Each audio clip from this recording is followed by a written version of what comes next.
No, I don't. I really know how to work this. You think I should go and time to put everything out or what? No, I don't. I really know how to work this. You think I should go and time to put everything out or what? No, I don't.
there that they've probably picked up and obviously zhuzhed up quite a lot. So I'm curious about that. Pseudo. That's trademark. Yeah. Okay, so let's go. The thing about strategies, all of you have come up with strategy somewhere. Would that be fair comment? Okay. Let's just go through some of these strategies. Probably the oldest strategy that most people know about is the Trojan horse trick. You know, the Greeks come there, they surround the place for about 10 years and made no progress. So they needed a new strategy. Their strategy was to build a huge horse outside, and then that evening get on the boat, took a while. The Trojans can see them building this thing. They get on the boat, they go just over the horizon. Trojans are absolutely sure that they're gone, they've left, they're no longer surrounded. Isn't that fantastic? And they've left something here which will be our trophy for them. They bring it in that day. They're having a huge party around it. That night, the soldiers climb out of the Trojan horse, and the rest is history. Why I like that as a strategy? Because it's a perfect example of what lots of people think about when they think strategy. I cannot tell you how many of my clients, when I start with them, were really looking for a trick. What can we do that trick others into accepting that we've got something unusual? And they're really ultimately looking for a trick. The point is that there are no more tricks. You couldn't pull off the Trojan horse trick today because I mean your GPS would tell you exactly where they are. You couldn't do that stuff. And a lot of people think that if I can have just a really, really good strategy for my business, then I'll be safe. Then no tricks left. Let's go a little further forward. Have you heard about the blue ocean strategies? Thank you, Paul. Have you heard of blue ocean strategies? No, wait, have a look at which ones of these you've heard of.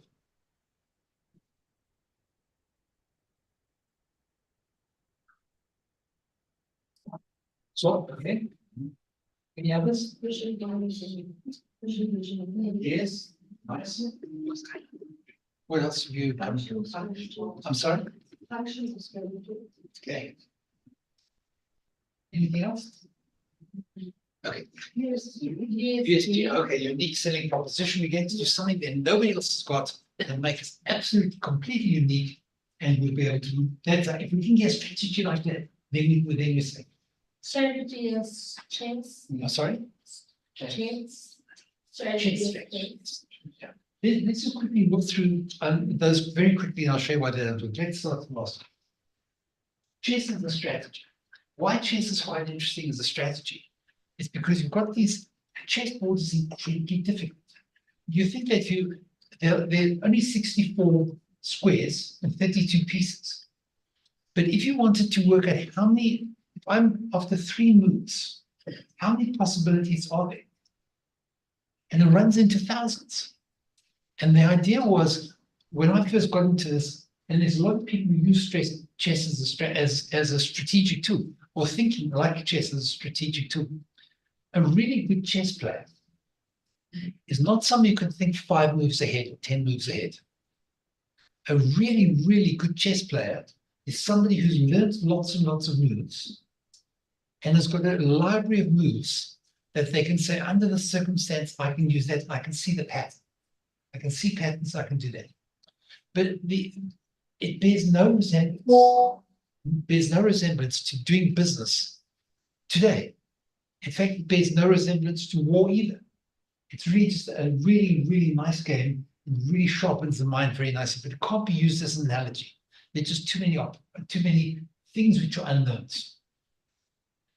When you look at the SWOT analysis is analytical tool. It's not strategy. It's what are the strengths, what are the weaknesses, what are the opportunities, what are the threats. Big deal. So I know what that. Now I need a strategy. So it's an analytical tool, and it's quite a nice one. And it's easy to remember, easy to do, but it's not strategy. But now we can do some fast. Sorry? Now we just plug it in. Yes.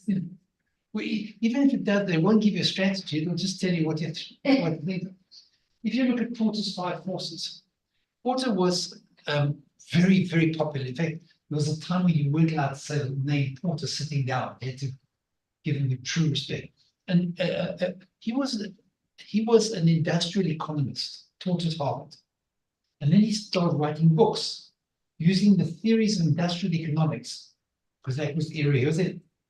Using those theories, he started working out what strategy could be. And he came up with, he said, look, there are 5 forces. And if you can just deal with those 5 forces, you've got it all. In the industrial era, you probably could have dealt with 5 forces. Today, there are so many forces, from sociology, from media, all sorts of things which are going to affect you. They're no longer 5, there's probably 55. And this will not help you at all. Remember, he wrote in 1979, which means that he'd finished his research probably about 1976, 1975.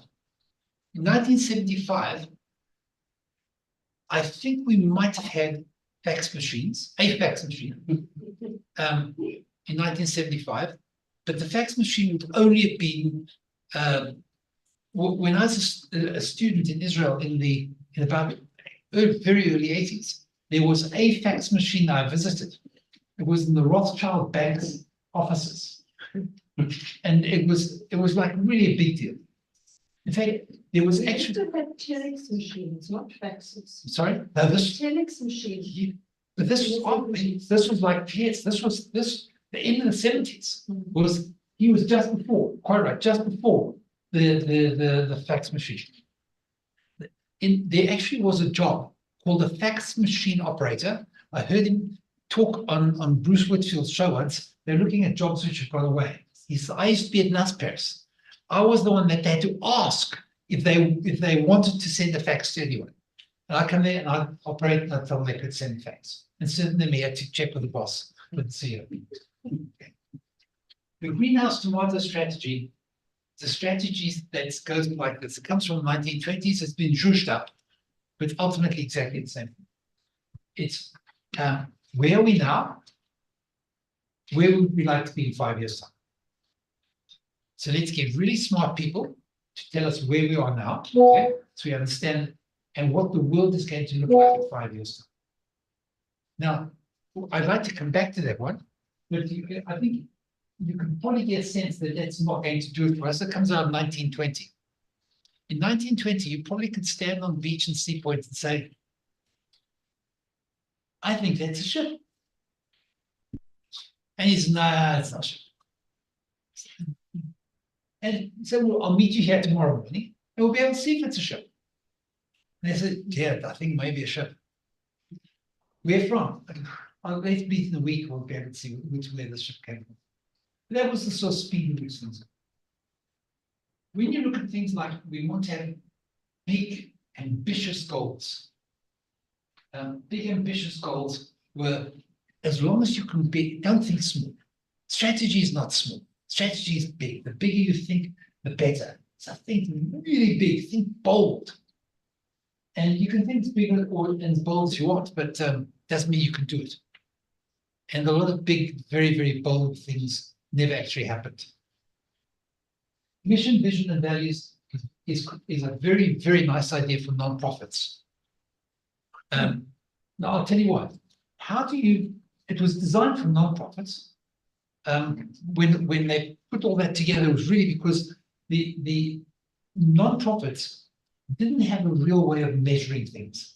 If you were going to take over the Johannesburg Symphony Orchestra, and you wanted a strategy for it, you'd look at mission, vision, and values.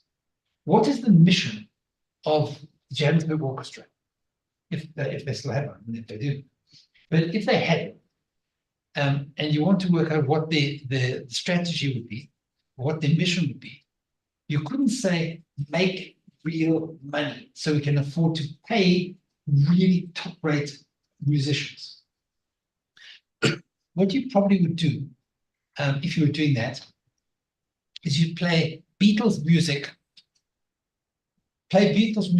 on violins, cellos, like the other last night at the proms. Have you been to it? It'll be like last night at the proms all the time. Yes, so once again, was that the mission of the orchestra? Probably not. No. The vision of the orchestra might be to have far, far more younger people coming to listen to classical music. That's our mission. What's our vision? Our vision would be that in 5 years' time, 50% of the audience will be below 40 years old. Not over 60, below 40 years old.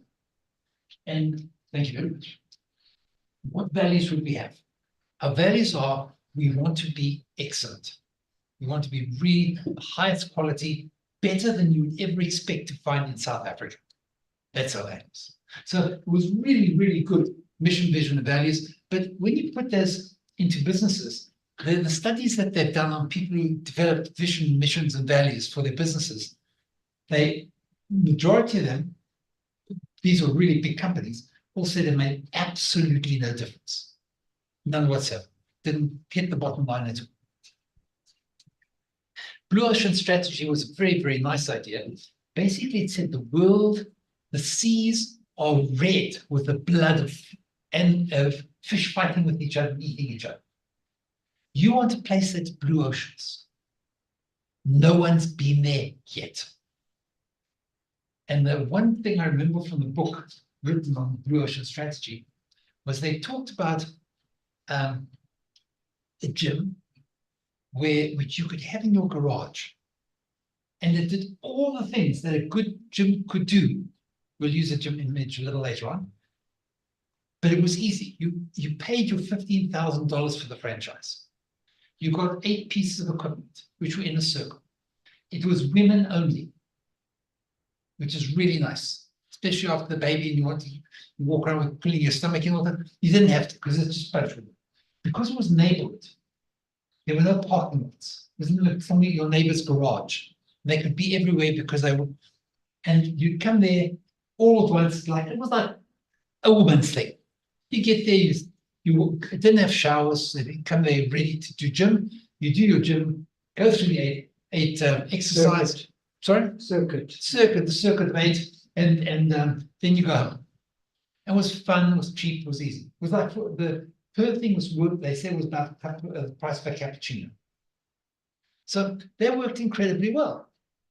By the time I read the book, there was shapes, there was curves, there was Feminique, it wasn't blue oceans, it was blue oceans for a very, very short time. There are no more blue oceans anymore. We've seen it all. I said, if you've come up with something that works and that worked, what's stopping me doing? And they did. So that wasn't a strategy. So when we look at all this stuff, it doesn't look like the world's going to allow us to get back to these ideas of strategy. We have to think very, very differently. The bottom line of strategy is this. If strategy doesn't make your business better, and if you're in business for profit, that means are you making money? If you're not making money, you have a terrible strategy. The strategy should make money for you. That's what it's about. If you are in classical music, live classical music, well, then you want more people under the age of 40 there, and you're going to do whatever you can to get more people in there. You need a strategy for that. So let's look at this greenhouse tomato strategy, because it's got the format of all the stuff that you want. If you want to have absolutely beautiful rosé tomatoes, you can give it a shot in your backyard. Some of them will be okay, some will be awful. If you want to do them, you want to do this year after year after year, you do it in the greenhouse. Because in a greenhouse, you can control all the factors. You can control the oxygen, the nitrogen, you control the soil, you can control the moisture, you can control the light, you can control everything you want. Do it all right, and you've got to have the same beautiful tomatoes ready for export that you had 3 years ago. Exactly. Until the storm hit. Until the storm hits your greenhouse. Takes Takes out the whole greenhouse. So that's the greenhouse tomato strategy. Why doesn't it work as a strategy? Well, in a greenhouse, you control the temperature. you control the airflow, you control you can get rid of any sort of pest there. You're in total control. Anybody who still thinks that they have any control at all, they're just fooling themselves. So say, where are we now? Where would I like to be in 5 years' time, which is 3 years' time, whatever it is? So, and how do I get from here to there? That's your strategic plan. That's complete nonsense. Only because this is okay. I understand that. But I have no idea where I'm going to be in 5 years' time. And anybody who thought they're going to be know where they're going to be in 5 years' time is probably going to do things wrong. I want to show you a cartoon which I quite liked. It's not directly connected, but I can find a loose connection. Our new strategy is to lower prices to increase sales. So our strategy is to start a price war and to drive our profit margin to zero. It made sense at the executive retreat. Was alcohol involved? That's what happened. You have these executive retreats, you work out your mission, your vision, your values, and you argue about those things. And then you go for lunch, long lunches. And by the way, the beauty of doing strategy was that you went to such amazing places. Was it about? It was a store, a sound. If you wanted to have a management meeting or do management training, they say, listen, can we just move the stuff in the store to the back and we'll put a flip chart there and this guy can do some management training? I've been to Bodrum in Turkey, I've been to parts of Sicily. Yeah, only fly there. It's so serious. But you usually come up with this sort of stuff. That was very common. You do silly things and get nothing out of it. So what we need to do if we're going to worry about strategy is strategy basically is 4 questions. Pretty simple questions. What's the most serious challenge facing a company, organization, or union? We'll be talking about here. What's the most important thing? If you can work out what your most serious challenge is, that's good. I'll send everybody the slides so you have visuals. And why that's most important? Einstein was reputed to have said, there's no evidence at all that he did, that if I had an existential problem to solve, and I only had 1 hour to do it, it's an existential problem, and 1 hour to solve it. He said, spend the first 55 minutes working out what the question is. If you can work out what the question really is, then you can have, then you're very, very close to the answer. So what I'd like you to do now is this. I'd like you just to open these really good looking books you got here, and just see if you can come up with the answer to that question for your business. What exactly is? Let me just give you some examples of what answers could be. One of the, these are random, right? We don't know what our competitors are up to. We can't raise enough money. Our R&D is way behind what the others is. There's a shortage of talent in our field, and I can't find good guys to do the work. And the world is VUCA, it's changing, it's complex. And it's making planning impossible for us.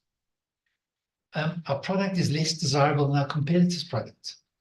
We're in industry, we're the industry's best kept secret. Nobody even knows about us. Our best clients are wobbly. I'm not sure if they're going to be with me in a year. Those are the sorts of questions you might ask. I'd like you to find out make a note for yourself. And when you write, you get yourself clear in a way that when you don't write, you just don't get yourself clear. So let's just try this quickly now.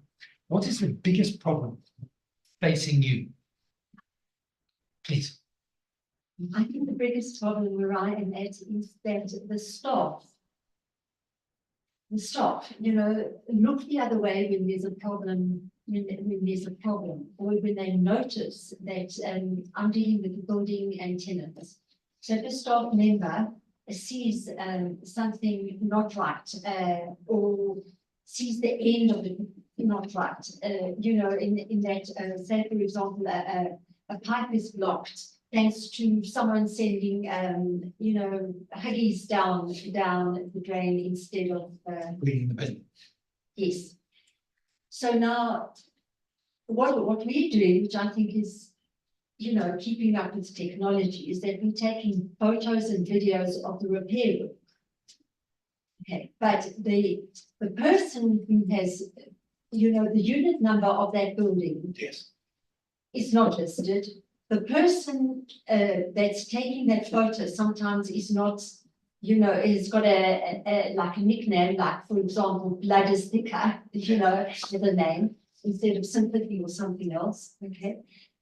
The other problem is that that abusive person can be doing it and taking advantage, you know, maybe on a weekly, daily basis. It is not written down on a piece of paper to anybody who's trying to take responsibility for that building and is on the, you know, is there, is not done, because paper and pen is no longer in fashion.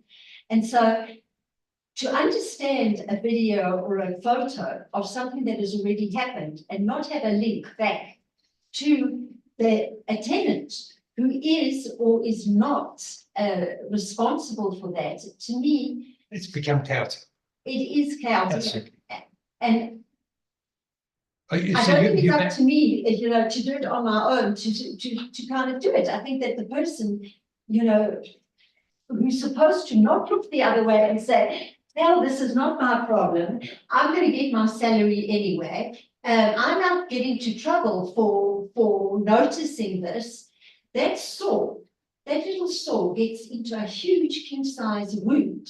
And then right at the end of the wound, you know, when it's pussing and the person is half dying because of the wound, the company, you know, the other people are involved. And I think that is far too late and leaves If one you get summarized, worried. we summarize it, you're Yeah. saying, my biggest problem is I don't have commitment Yes. from my employees Yes, to do their job properly. That's in a nutshell.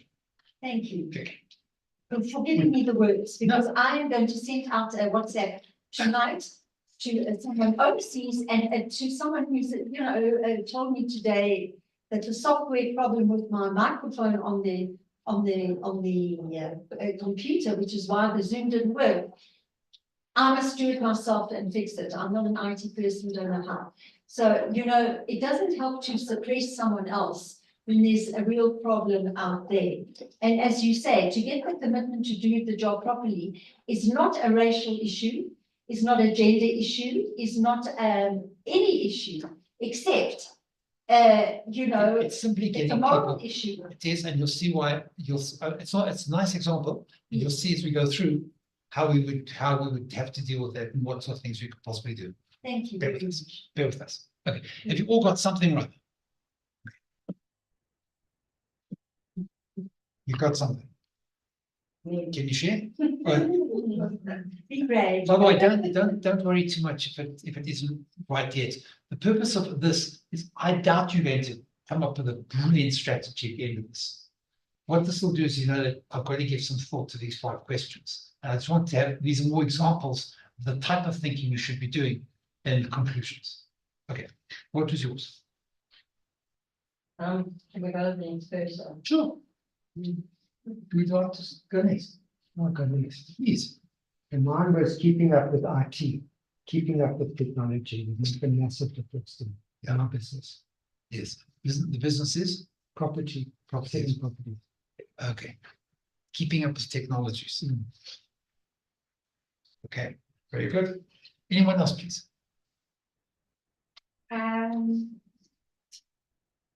Mine was maintaining, even when I had the advertising business, what was happening was I was getting behind my own social media and stuff, because I was doing what else is social media. Okay. I know it sounds a bit ridiculous, but that's exactly what just happened. So you were lucky enough to learn on somebody else's expense. Yeah, so what I've actually done is I have I've opened another agency, but through that, I've handed over also play stuff to him and said, right, also please now your baby, thank you very much. And he's now got that's his baby.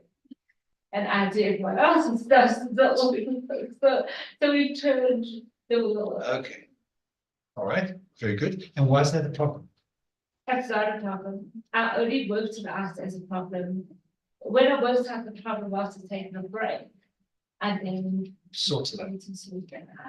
But the problem is maintaining cash flow. Okay. Maintaining And cash. that's the problem. It is a real problem. It's a real problem. And cash flow, you've heard of that, right? You have heard of problems with cash flow.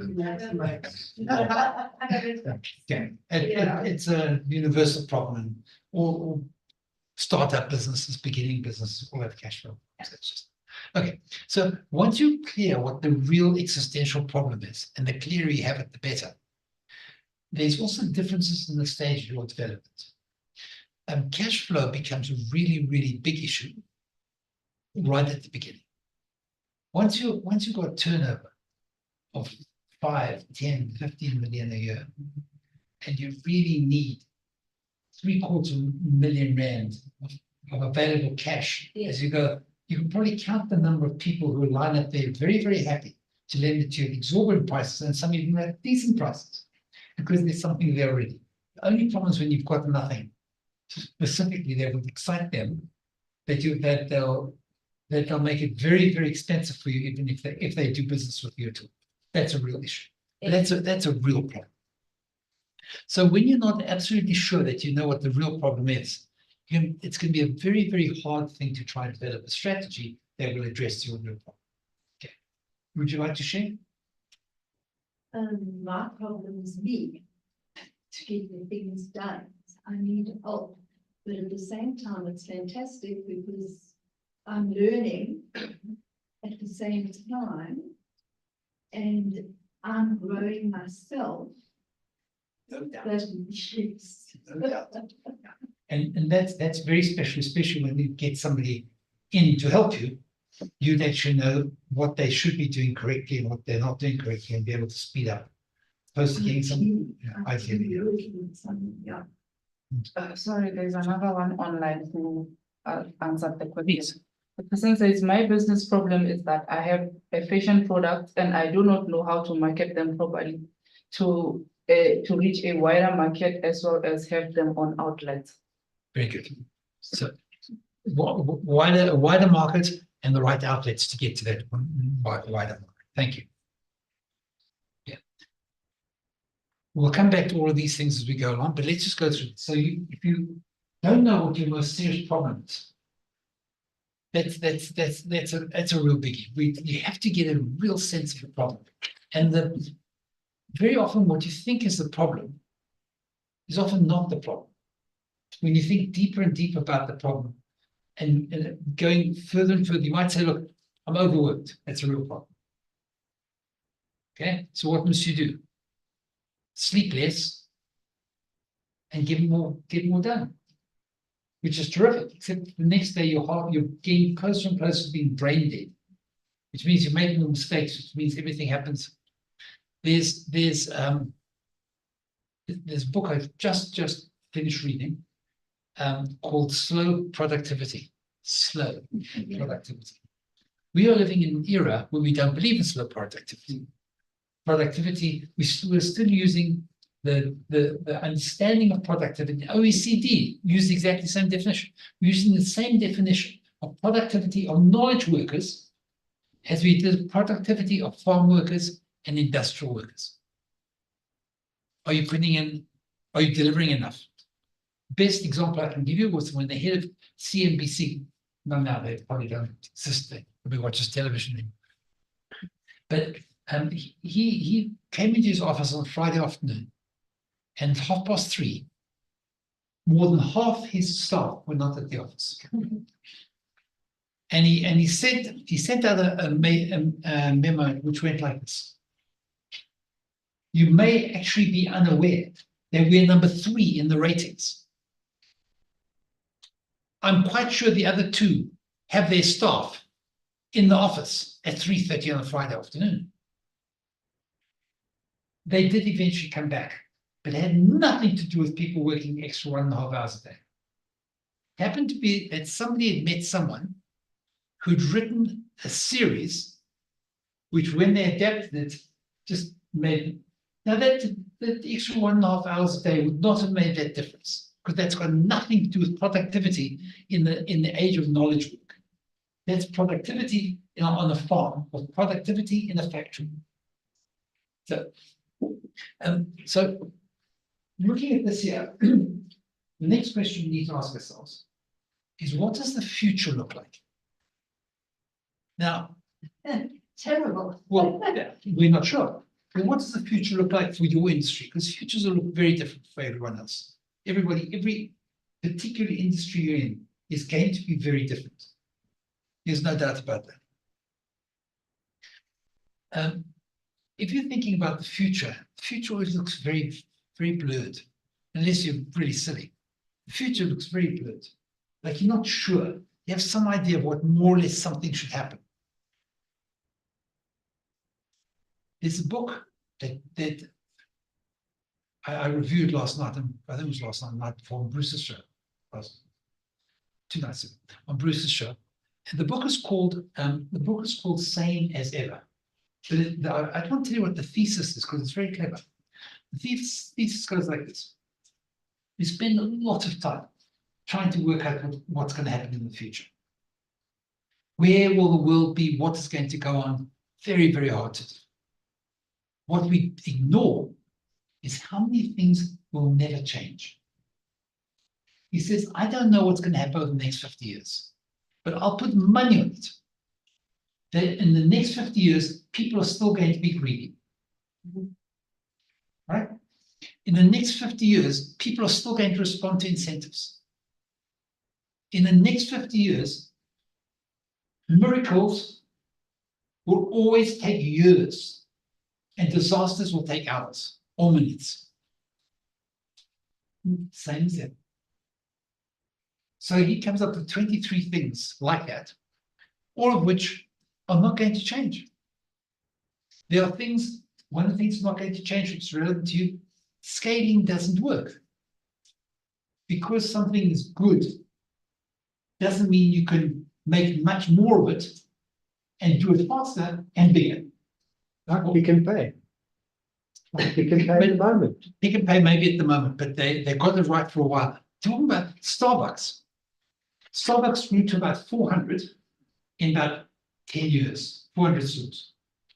Over the next 5 years, they grew by another 4,000, another couple of thousand.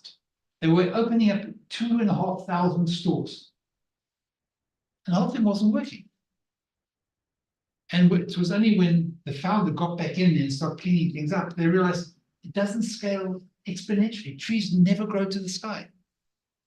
So those sort of laws are not going to change. We're trying to work out what's going to happen in the future. Facts are going to happen in the future, forget about it. In the book, he asked a Nobel Prize winning economist, how many people saw the Great Depression? Now, the Great Depression wasn't a little incident. It was massive. It really messed the world. He said, how many people predicted the Great Depression? And this economist, whose field is booms and busts, says there was not one piece of written information that anybody foresaw. None. He checked with other economists, economists of history. Nobody foresaw it. So what was going on? Why didn't they see it? Well, very often we fool ourselves that we could have seen that coming only because with hindsight. When you were there, you wouldn't have known. The world works like that. So what can we do about the future? There's a man I like very much, his name's William Gibson. He's a sci-fi writer, they don't call it sci-fi anymore, but it's that stuff. And he says, the future's here already. It's simply not evenly distributed.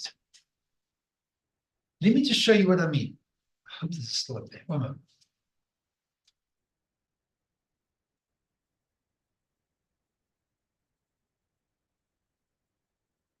Let me show you this. If you've seen it's worth us or not. Shopping.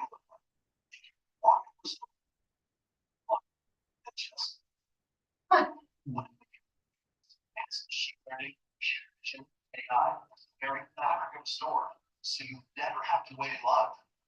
No lines, no checkouts, no registers. Welcome to Amazon Go. Use the Amazon Go app to enter. Then put away your phone and start shopping. It's really that simple. Take whatever you like. Anything you pick up is automatically added to your virtual cart. If you change your mind about that cupcake, just put it back. Our technology will update your virtual cart automatically. So, apps work. We use computer vision, deep learning algorithms, and sensor fusion, much like you find in self-driving cars. We call it just walk out technology. Once you've got everything you want, you can just go. When you leave, our just walk out technology adds up your virtual cart and charges your Amazon account. Your receipt is sent straight to the app, and you can keep going. This is a real thing. Amazon Go. It is. It's really bad. No lines, no checkout. Seriously. It's about 10 years old now. Really? Yeah. Yeah. They've got a couple of them around the world, but it's coming here soon, faster and faster. It's my figuring is that within 10 years' time, this will be quite common because the technology will have been paid for. It's not that complicated. Yeah. It does save a lot. You still will need people who are going to pack shelves, but you won't need people to pick. The only picking will be done in a warehouse somewhere else, so they pick the stuff and then they pack it when they get to the stores. But after that, there's nobody around to get on with it. Because only if it irritates you that much, going to a store is fine. But trying to get out of it, it's always like a really big deal, isn't it? Now, why I showed you that was this. The world, things are not evenly distributed.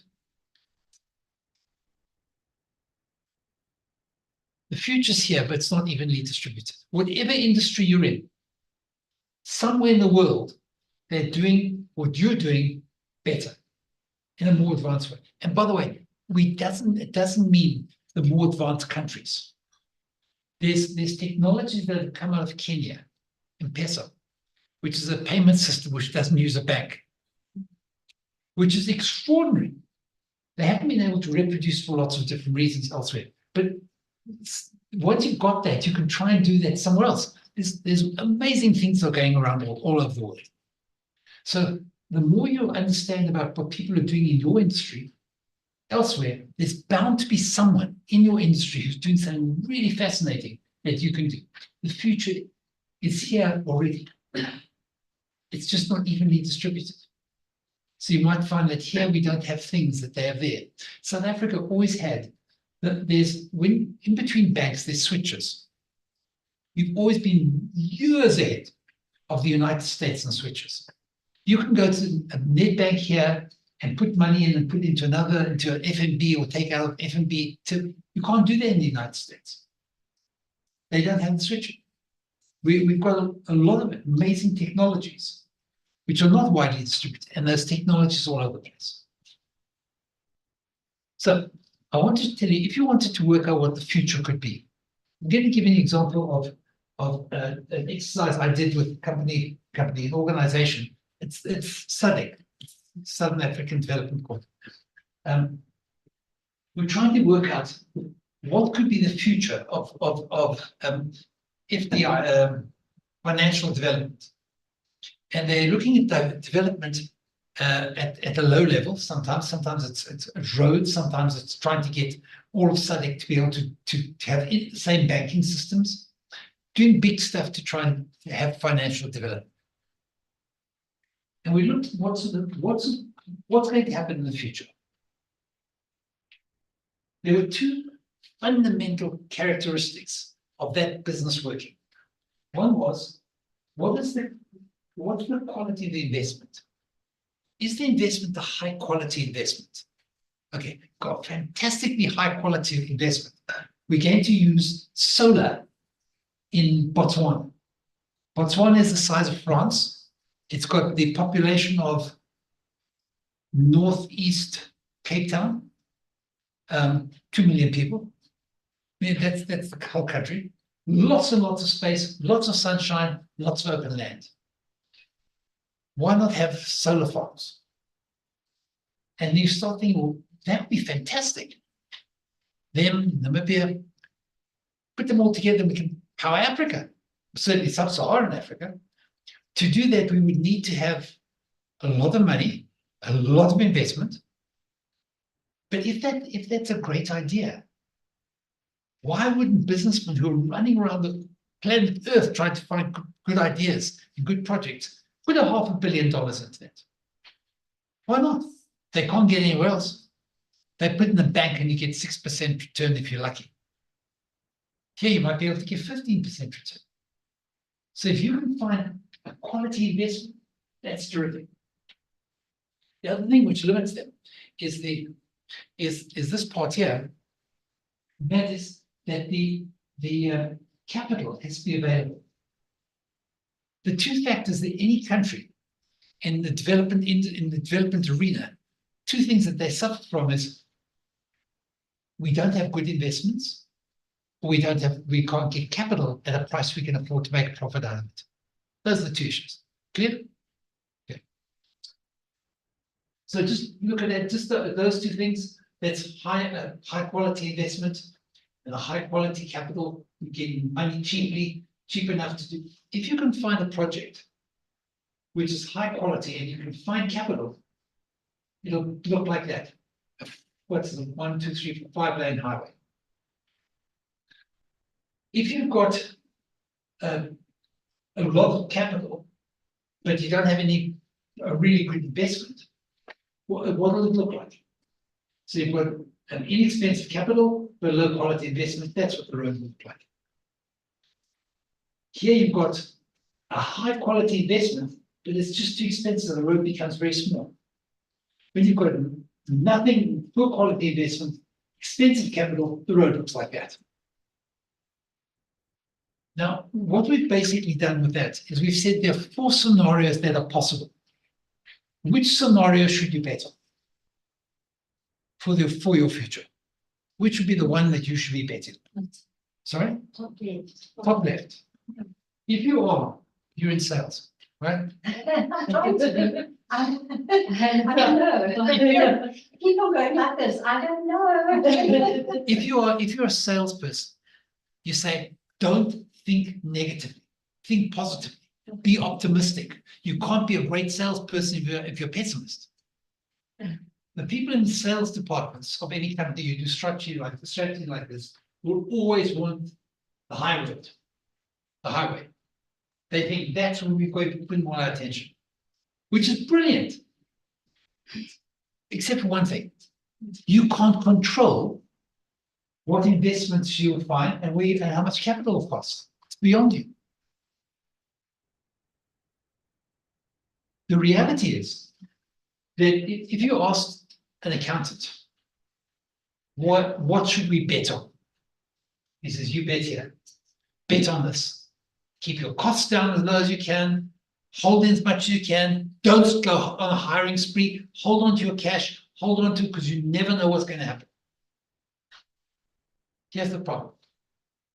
We've just heard him say that, and that year, prosperity breaks out. And there's opportunities galore. And he didn't take them because he wasn't set up for that. He was too scared for the risk. Sorry? He was too scared to take the risk. It's okay. He didn't take the risk. He took the risk. Yeah. But it never happened. That's why he's insolvent. Or not. You get the point. Or not. Or not. He could have got lucky. He could have not got lucky. So here's the problem. How do you build a strategy when you can't tell what the future is? It could be any one of these 4. This is just one example that fresh in my mind because I just finished the project. I think the inexpensive capital is a good thing. It's very good. Inexpensive. Sorry, inexpensive capital. Yes, where it says that the two top, where it says inexpensive capital, that means that you buy, You get a lot for your money. Yes, That's it. So this is all high stuff up here. That's inexpensive capital, high, inexpensive capital, or high up there. But what happens when you get, this is investment quality, and that's your capital. So capital here on this row always be higher. So if you broke down what you could do into 4 scenarios, you'd probably get something like this. And then you ask, so which one should we build our strategy to achieve? So there you are, and you're going to build your strategy to achieve that. And yes, it was a lovely idea, but you couldn't get the capital. So it probably looks more like that, or even like that. We don't know, do we? So when you can't bet on which scenario is going to happen, what are your alternatives? How do you build this? How do you build a strategy if you don't know what the future is going to be? Are you all significantly confused? Because then that's good. Okay. Why haven't you done enough research to know? You could do all the research you want. How many people foresaw that so many businesses are going to? How many people in the world do you think foresaw that outbreak of a virus, not an outbreak of a virus Agreed. in Wuhan would affect the sales of alcohol in Africa? Agreed. Did anybody foresee that? Who could possibly foresee that? That up and down Africa, they see people not allowed to drink anymore. That's that. Yeah, and the entire liquor industry got punched in the belly. You can't foresee these things. There's so many things you can't foresee, and they can be big or they can be little. The most common natural force in the world, not a virus, most common natural force is a wind in the desert. Yeah. Would you agree? Winds blow in deserts because nothing to stop them. A wind blew in the deserts of Egypt in the wrong direction. What it did was there was a tanker was coming down here. It blew in the wrong direction and it pushed the stern of the tanker onto the side of the Suez Canal. What are the chances of predicting something like that? What are the chances of that happening? No idea. It cost $10 billion a day in lost revenues. It lost for 6 days. So you can't just deal with it. Since you can't do that, we've got to work out how do you develop a strategy, then I'm going to show you how. Okay? As long as you're suitably confused, then I'm going to show you how you do it. What you're going to do is this. The strategy you need to build is what I call the functional strategy. Now, I'll tell you why I call it a functional strategy. What could the future look like? The future could look terrific. It could look okay. It could look no, or could look ouch. Would you agree? There's probably no future that I haven't captured there. Okay? Not too hard, just a range. Terrific, do it awful. Now let's presume that you are going to do something which I presume I haven't met anybody who said, oh, I'm doing that now. You are going to open up a gym. One of the small, like local gyms. And you don't know what the future is going to be. It could be in one of those. You've got to work out what must I do with my gym so that I will be as safe as possible if things go away, become terrible, and as successful as possible if they're fantastic. Because you can't do better than it's possible. So you say to yourself, if I could find something that I'd have to do, if I just did this, it doesn't matter to me what scenario is going on. As long as I keep up with this, I will at least be in business. I won't be wiped out. I might not make a fortune, but then the wheel turns. Next year it might be different. So you work out that you're going to set up a gym, you've got a double garage, maybe a bit bigger than that, a small little warehouse. You can set up a gym in your neighborhood. Why it's nice in your neighborhood is because nobody has to go too far. And if they don't have to go too far, they can walk most of the time, which means that you don't need a parking lot. And then you say, look, let me set up a gym. Sorry, we're going to ask. Let me set up a gym, which people will want to come to all the time. It's okay, that's terrific. What should it be? I'll need a sauna. I'd certainly need a steam bath. I need showers, men's and women's showers. I need toilets. I need lots of really good equipment. And you say, well, then don't bother. Because you can only do that if things are going to be perfect all the time. Can you have a gym that you attract people to go to, which isn't expensive? Why? If it's not expensive, when times are tough, people who started going to gym are not going to say, don't worry, times are tough, I'll just get fat. And I know I've been healthy for a while, but I'm just going to let it all go. Unlikely. If I could make the gym good enough, equipment-wise, and special enough to make people come anyway, there may be something in that. So what I do is this. I see that all the basic needs are there. If it's a neighborhood gym, nobody needs to shower here. They can all go home and shower. So I don't have to have showers. I don't need to have very saunas. I don't need to have saunas. I don't have to have very expensive equipment. I just have good equipment that's going to last. That's a full range of equipment that's good enough. I see that all the basic needs that they want a juice bar because people get thirsty after they want on the way home, they want to drink something. So I have all the basics that people could need and no more, which is why I keep my prices down. And I want this place to be my happy place. If you walk there, you walk into the place, they're going to greet you by name. And they're going to say goodbye to you when they see you in the street. They'll see you, they'll say, hi, how you doing? Missed you, were there yesterday. Yeah, I was busy. But you feel like that's a happy place. People are happy there. I'm happy there. It's just nice. No loud music. Music's fine. Everything's just fine. Organizing things so it can just be a really, really nice, happy place. Had a rough day at work. I've got a break from the kid. I'm going to go there for an hour because that's my happy place.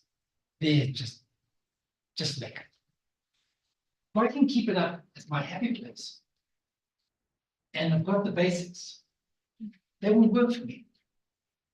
But what I need to keep that gym going is I need to have contract customers. Why do I need contract customers? Because if things are going to go sour, I don't want people just to say, look, I'm paying month by month. And since this was a hard month for me, I'm just going to dump it. So you dump it. And next month you say, well, I didn't go to last month, just one more month. And they don't go again. Most people who sign up at the Health and Record Club, at the Virgin Active, don't go. In fact, if everybody who signed up went, there'd be no place for people to move. They work on the fact that 90% of people are not going to pay time. They don't come. But if this is your happy place, and you can get contract members, contract customers in your happy place, just providing all basic needs, you probably have a good gym going. And as you see that people need more things, maybe they need more assistance, maybe they, I don't know, new pieces of equipment come out that will be useful, people seem to want it, fine, take away what they don't want, put something new in, but never really expands much, it's just a nice place to be. It's all affordable. So when times are tough, you know that you can ride it out. It's just not that expensive. If I did that, when things are terrific, would you agree my gym will be full? When things are tough, unless mom and dad have both lost their jobs, they'll probably still come. So we want to be sure that this gym will go on throughout all this. This over here is how you're supposed to function. No long-term strategies. How must I function today? If I function like this today, I will be okay. But there's one more thing to this functioning okay. The functioning okay goes like this. Sorry, let me just get back. If I can get how long does it take you to get the basic needs right? You probably need to do research. You need to do research, and you know what? Henry Ford said, if I'd asked my customers what they wanted, they would say faster horses. Correct? Yeah. You don't know what you want until you do, till you get it. So the research, obviously you must do your research, but in addition to your research, you probably have to watch the people. You need to do it a bit. See what seems to attract them, see what seems to annoy them. Did you get complaints that there was doof music playing loudly in the background? Or did younger people seem to like that because they came, 7 o'clock at night or whatever? And with time, you get to work out what the basic needs are, and you get better at knowing the basic needs. And needs change. And then you're trying to make this a happy place. It won't be happy the first day. They'll get happier with time. And some of those staff who are grumpy, they don't last long with you. Because you want a place where you've got people who are really excited and good people. And they love seeing people around them. And they get on well with each other. But this takes time to develop. And because of that, you get more contract customers. Because you've got contract customers, you're able to put in more basic needs. And so on. And this is a virtuous cycle. Can you see?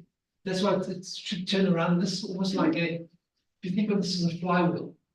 As you get better at this, that gets better, and those things get better. All these different things will get better all the time. You need all three of them. But the more you work on them, the better.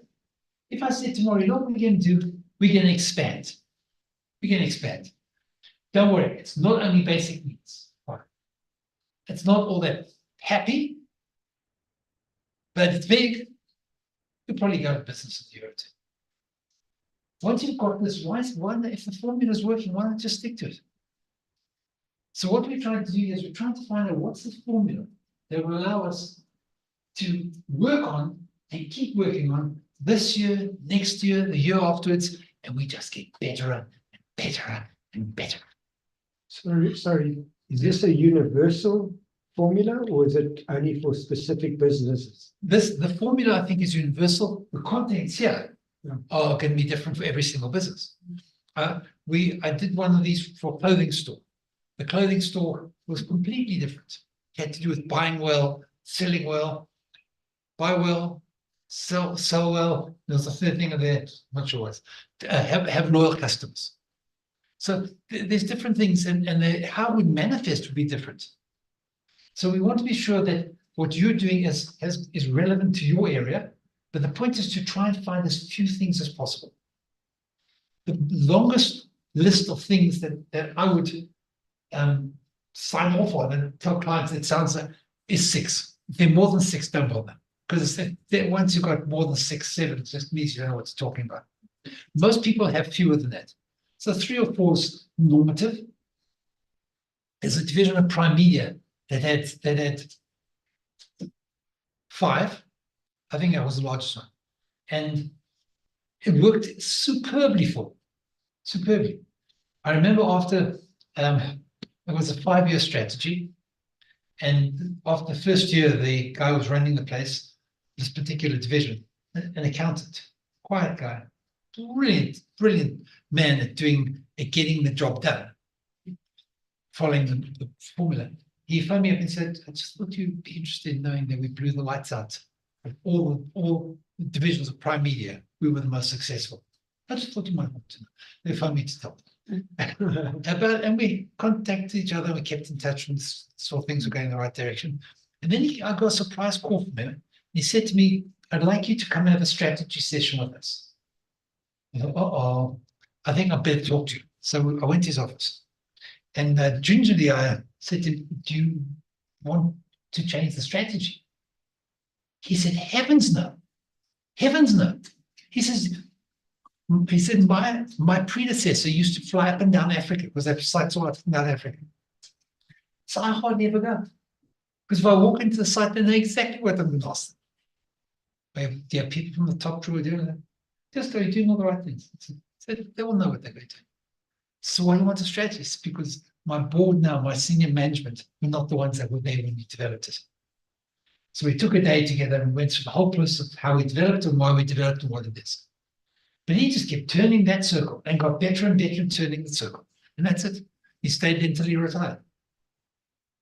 So the challenge is to, once you've got this correct, the dumbest thing to do is to try and change it. If you look what happens in large corporates and medium-sized businesses, they go away for the 5-year strategy. And what they do is they want a new strategy. So everything we've done up to now, the skills we've developed, everything we've worked on, and that usually happens when they get a new CEO. Old CEO retires, new CEO comes in. We need to have a strategy session. We're going to do something new. And so they have to start again. Because you have to start pushing this flywheel to get it moving again. He doesn't do particularly well for obvious reasons, and he's replaced. New guy comes in. Let's redo the strategy. And that happens over.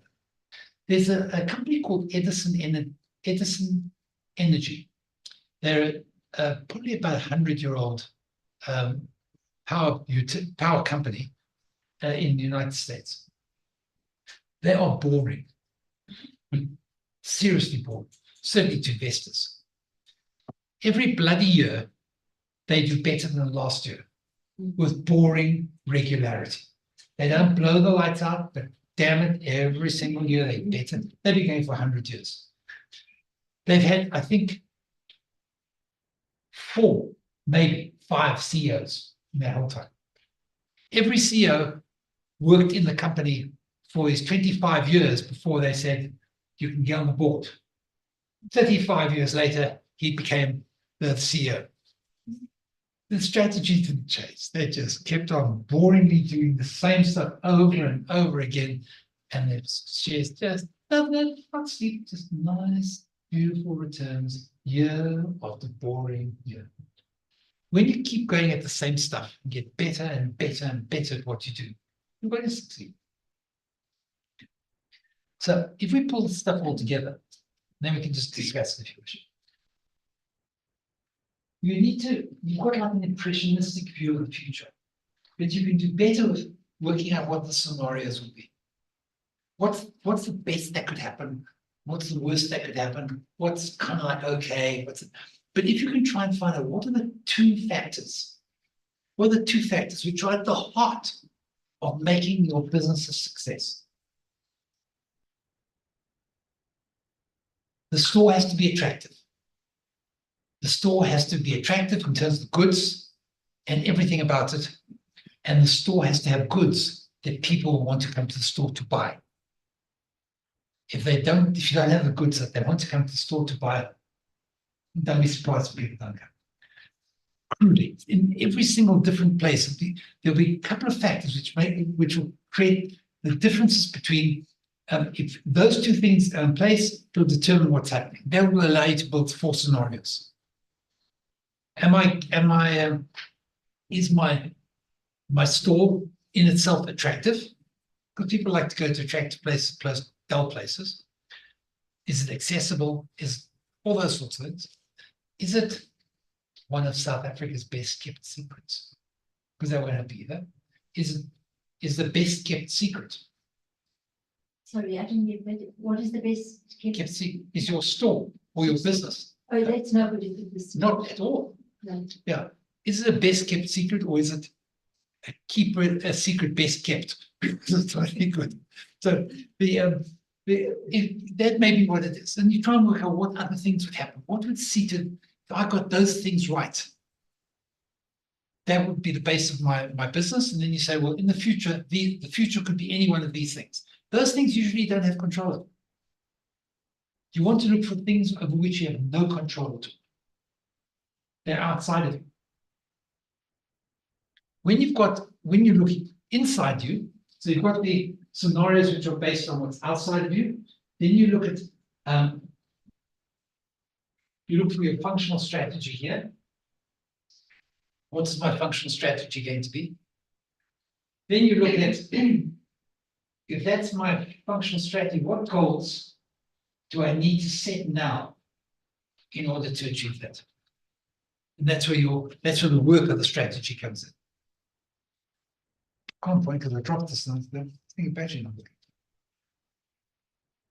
Okay, so if you look at this in terms of our 4 questions.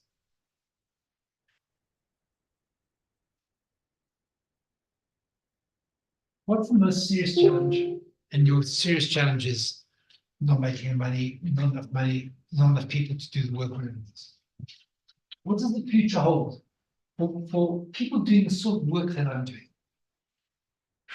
Every industry is going to be different, but what does the future hold for people in my business?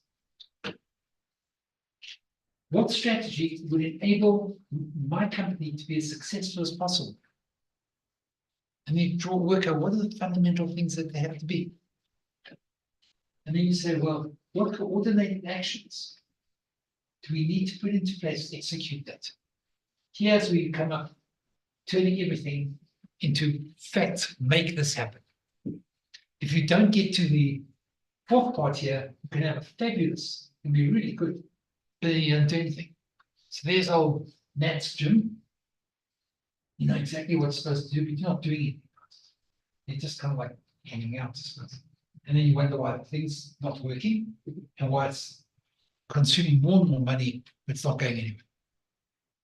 You know, possibly people think that technology, because, you know, now it's technology is big. That if you hooked up with the technology, you're going places. But the reality is that Technology is an enabler. yes, but thank you. It's an Only an enabler. enabler. So if you're doing this here, you might figure that there's some things here which I might be able to use technology for. None. There's, by the way, if you had to phone the bank and they said dial 1 for this, dial 2 for that, dial 7 for this, dial 9 for that, or press 1 to go back to the beginning. And you think you missed it, so you go through it again. Then they give you 4 other options. And at some point you want to scream and say, can I speak to a human? And I've been on websites, and I've been on websites where they have bots. It's fantastic. Whatever question you want is really their answer for you. Really? Until you ask the question, they can't answer. Yeah, which is the only ones that you're interested in. If it was easy, you'd answer yourself. And there you are going nuts, and then you try to get through to someone. Now, that's enough to make somebody very bad. So the technology is fine, but when you start thinking they can replace humans, you've really lost the plot. You've really lost the plot. I would be happy to changing banks. It's a major hurdle. I'm currently looking at which bank would give me a personal banker. I know if you remember. Do you remember your love life when you were in high school? You like have a girlfriend of the month, or sometimes bad months for your girlfriend for the week. You know, that's exactly the feeling I have with my private banker. I don't even know who the hell the woman is anymore. They come, they go, and they change, and the only person that remains stable is the lower level person's transactional person. They're there, be 15 years, you get old, and he's there all the time. Don't even bother with the fancy lady who's got the fancy title, doesn't know who you are, doesn't know what you want. Can't apply for a credit card. Yeah, it's just everything's too difficult. The fact of the matter is, don't underestimate how precious human interaction is in the age of AI. And I'll tell you what's more. I'm absolutely convinced that your ability to deal with people is going to be the single most important skill that you'll ever learn. Not only that, I know for a fact, there's a book that's just come out, written by Daniel Goleman. Now, if the name means anything to you, it's because Daniel Goleman invented the idea of emotional intelligence. Most people think emotional intelligence, be nice to people. Be nice, right? That's not emotional intelligence. Emotional intelligence is really understanding a lot about yourself, about how you function, and being able to know what other people can feel, understand, and intuit other people's needs, and be able to have the maturity to respond to them.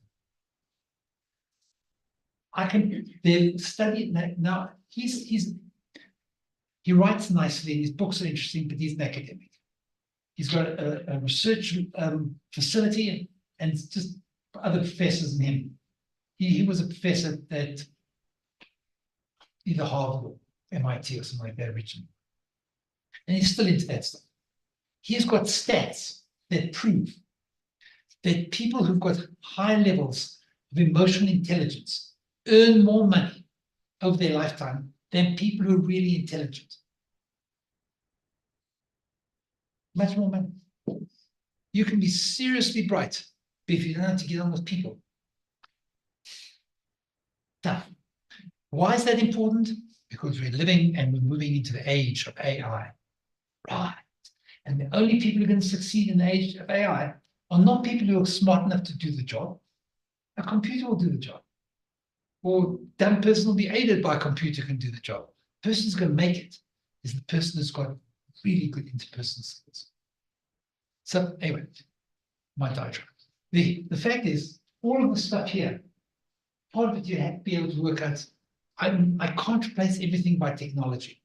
And the technology should be an enabler, enabling me to do better with my clients. Then it's value. If it's going to replace you, then it probably isn't very good. You have very little to add, and that's unfortunate. Even in something as mechanical as banking. You press this button, that happens. It's supposed to happen. But even somewhere there, the human element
if you're going to entertain guests. Well, a guest toilet looks pretty sad. And the lounge probably needs to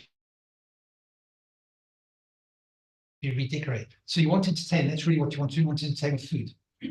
Is redoing the kitchen the right thing? When you keep asking why, asking these questions, and the thing about Gary is it's no prejudice, he's just bloody curious. And the answer, by the way, he says, he actually told the author in this book, he said, you know, I grew up in a Jewish home. So I grew up on Talmud. Talmud always asks questions. Always asking questions. Jews ask questions. That's what they do. Just keep asking questions. And there's no irrelevant question. It's just a question. Answer will come later. The whole of the Talmud has no solutions. That's why Maimonides had to write his code of Jewish law, because you can read the whole Talmud, you still wouldn't know what to do. Now, when you have a mind that just keeps asking questions, just curious, he realized that what they wanted to do in Bilboa is they wanted it to be like Sydney's Opera House. They wanted a story which is going to be like bloody marvelous. You have to see, if you haven't seen it, that's a problem. You want to go there and see it. They wanted that in Bilboa. Most people have no idea where Bilboa is in the map. But they do now. They brought in, I don't know how many people, thousands, maybe about $5 billion in Bilboa over a year by people coming in from the outside. And they wanted to really produce, I think it's 5 billion, a whole lot less, but a chunk of money, which is revitalizing the whole place. And why? Because he kept asking questions. What do you want? I wanted something that's going to attract people to come. And it has. It's probably one of the most stunning buildings you've ever seen, isn't it? All over the place. Like a Yeah. spiral. Yeah, all over. And it's just, I think it's magnificent. Anyway. So, and the point was, change your mind and don't commit to anything. Nothing. Don't commit. Commit to doing superb work depending on what's happening. If any of you have been to California, they have a railroad, a high-speed railroad running from Los Angeles to, where's it start? Los Angeles down to the coast. It's quite a long line. It's going to cost 30 billion. It's been running for, supposed to be finished a couple of years back. Then it went up from 30 to 50 to 60 to 90 to 100 billion dollars and will never be finished. And they never asked why they wanted it in the first place. Yeah, and when people, and even if they do answer why they want, they very often want to put the wrong reasons. Nobody unpacked that. So the key with this is just asking questions all the time. So you commit to nothing. Your goals, they'll change because you saw an opportunity. I mean, who would have thought that this exercise machine would be so much better than a bike or an elliptical walk? You don't want an elliptical walk. You just wanted something that people would enjoy using, and something which they could read a book on when they're doing it, or they can listen to music on, whatever it is. And if that's better, that's I'm committed to. Committed to doing what's right for the people, which solves the problem that they have when they come to me. Happy place, basic stuff, and whatever else. Okay. Once I've got that, my goals will change all the time. Because my goals change all the time, so do my plans. The only thing that you never, ever, on pain of death, change is your strategy. And that's it.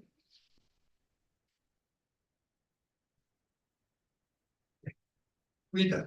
Thank you. Thank you.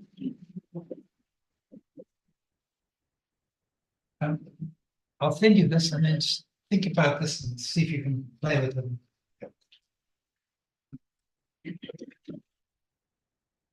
Thank you. Thank you so much. Thank you for an amazing workshop. It's a lot. When did you enjoy it?